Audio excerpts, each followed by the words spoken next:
Hey, what is up guys, it's ShaqBeats here and welcome back to another video. It's been a while, like a while. I know it's been a while since I made a video, but I had to take a break from YouTube because I had like a lot of stuff to deal with, especially like my school stuff. But it's over and I have lots of time and I'm back making YouTube videos again. And I'm so excited to continue making YouTube videos.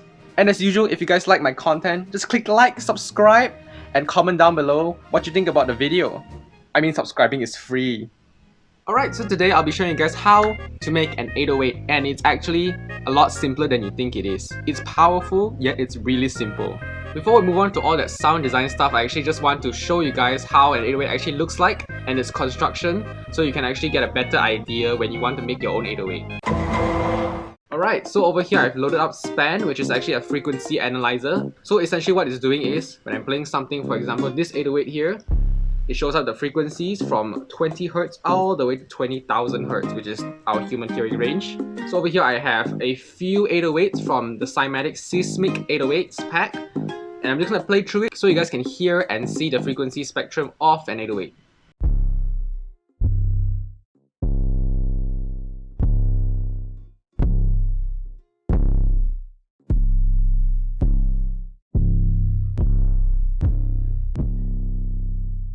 So I just played through a few, and immediately what you can tell is that it looks pretty much the same on a frequency analyzer. They look almost identical. So actually what makes it so different and so unique? Okay, before I move on, alright, I'm gonna do something right here. Alright, so I've just frozen the frame of the frequency analyzer, and as you can see, this is the frequency spectrum of the 808. And straight away what you can tell is that it has a really strong low end, and it slowly tails off to about like 1k Hz, about 2k, depending on how bright sounding you want your 808 to be. Okay, so over here I actually opened two instances of span, and what I'm going to do is I'm going to play two different 808s and I'm going to freeze the frequency spectrum. So as you guys heard, the two 808s sound slightly different, and just by observing the frequency spectrum, what we can see is, you can see that it has a very similar low end, and the main difference is actually towards the high end part right here.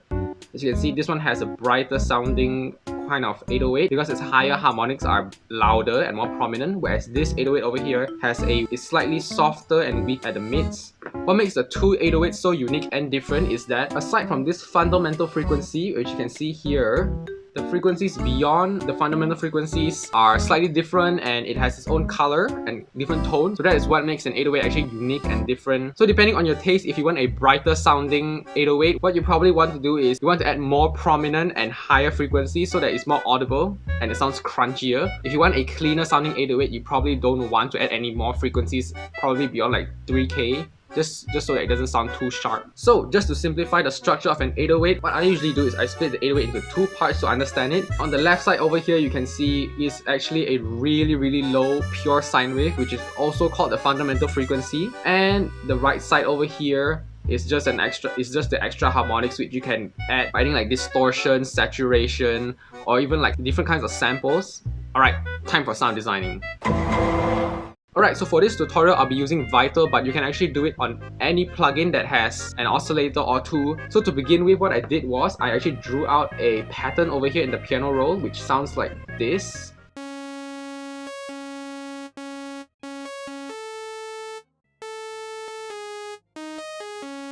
Okay, sounds pretty boring and it's really buzzy.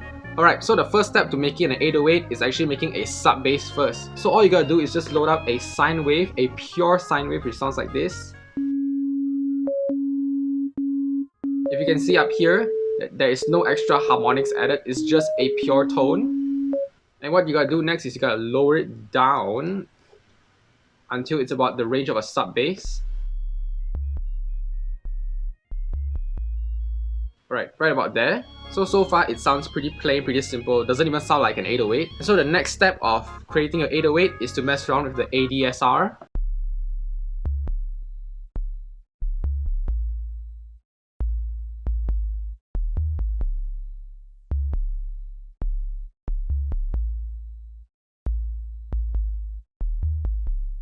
Next, I'm in envelope 2, and I'm gonna create an envelope that has a really short decay time.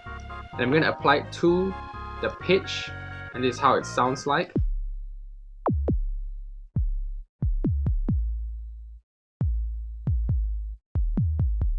One thing I also want to mention is that you don't want to add more than one voice to your oscillator, mainly because you don't want to have any phasing issues later on, especially because it's like a really low sub bass. And just also to prevent that, I'm gonna make my phase randomization to 0%. Do keep in mind that all these controls are not fixed. There's no fixed way to sound design. You can create your 808s however you like. It's totally up to you. So pretty much we already have the basics and the fundamental of an 808. Next up, what you can do to add extra harmonics is that you go to the effects rack and you add a saturation or distortion plugin. It can be any saturation or distortion plugin. You can mess around with different kinds of distortion and saturation to get your own liking. And over here, what we're gonna do is we're gonna use a soft clip distortion. We're just gonna kick up the drive a little bit and let's play.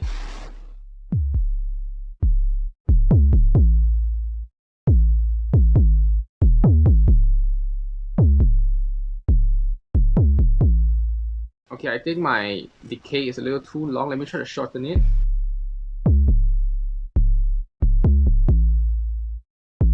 Okay, this sounds pretty good. So instantly, by just adding some soft saturation, you can already hear that it starts sounding like an 808 already. So this is one way you can do it. The other way that you can actually do, which what I usually do, is I enable another oscillator with a different kind of wavetable. Preferably a wavetable with more harmonics so you have more things to play with. Alright, so over here I have a sawtooth wave, and what I'm going to do is I'm going to lower it to the same octave as oscillator 1. And also assign the pitch envelope here and have the same amount, 20.73. 20.73. So without any filtering to oscillator 2, this is how it sounds like. Sounds pretty buzzy. So what I'm going to do now is just also put phase randomization to 0%. And this next step is actually pretty optional. But what I usually do is I'll edit my wavetable over here and I'll actually remove the fundamental frequency away. And the reason for doing this is because if I don't remove the fundamental frequency, oscillator 1 and oscillator 2, because they're playing at the same pitch, they'll be playing the same fundamental frequency also. So I don't want to have any phase cancellation issues or accidentally boost the fundamental frequency a little too much. And now what I'm going to do is I'm actually going to assign oscillator 2 to filter 1 and oscillator 1 to just the effects. And what I'm going to do now is enable filter 1 and have a low pass filter. So this is how it sounds like now.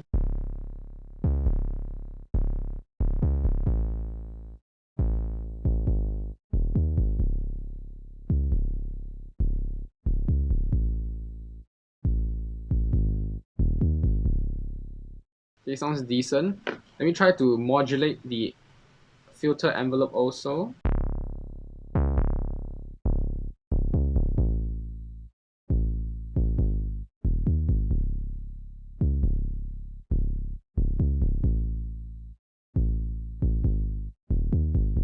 Okay, that doesn't sound too bad. Now that we're done with all the sound design part, let's go and add some effects to it. First off, what I will usually do is I'll add a compressor. Usually I'll go for the low band, but I'll just play the compressor in the multi-band mode and let you guys listen.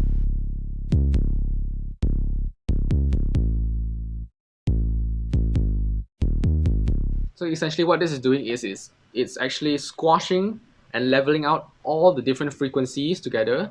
But I usually just want it for the low band, so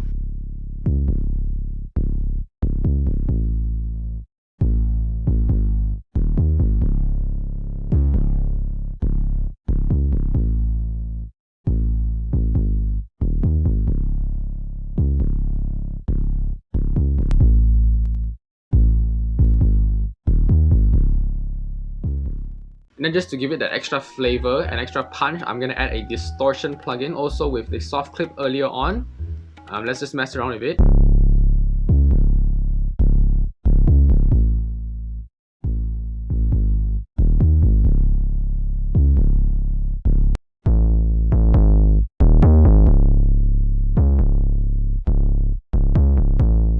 Right there is about good, and I'll add an EQ just to cut out anything below the fundamental frequency.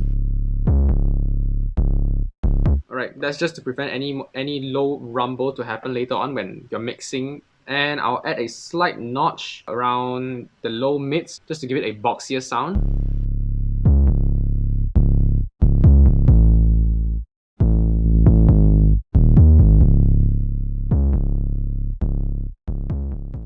Alright, so what I've done here also is I've assigned it to an effect rack in FL Studio, and I've added just a little bit of fast distortion with 20% mix into it, and also a transient processor. The transient processor mainly is just to give it a little bit of punch in the beginning, just so that it cuts through the mix a little bit more. And also an extra tip I want to share with you guys is that if you want to make gliding 808s, which you hear a lot in like drill, all you have to do is under voices, you just have to make it a mono voice, which is one voice, and under this section here, you want to enable legato and always slide, and also just adjust your glide amount to your preferred taste. Usually I go for about like 0.08, sorry. Let's take a listen.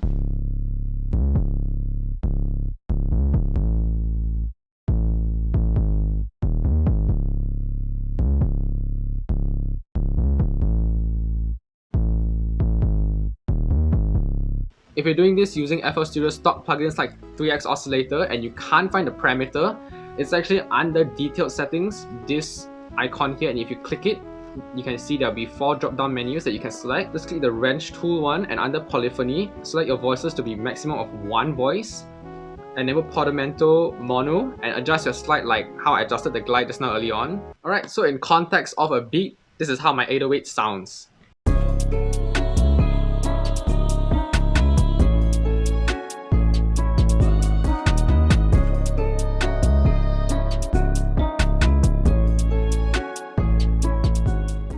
Okay, that's about it. I hope you guys learned something from this video, and I hope you guys enjoy it. And if you do, click like, subscribe, and comment down below what you guys want to see next. Also, follow me on my Instagram at ShaqBeats, where I'll be posting lots and lots of stuff where I don't post on YouTube, and also update you guys on my future plans. And yeah, that's about it. See you guys in the next video. Peace!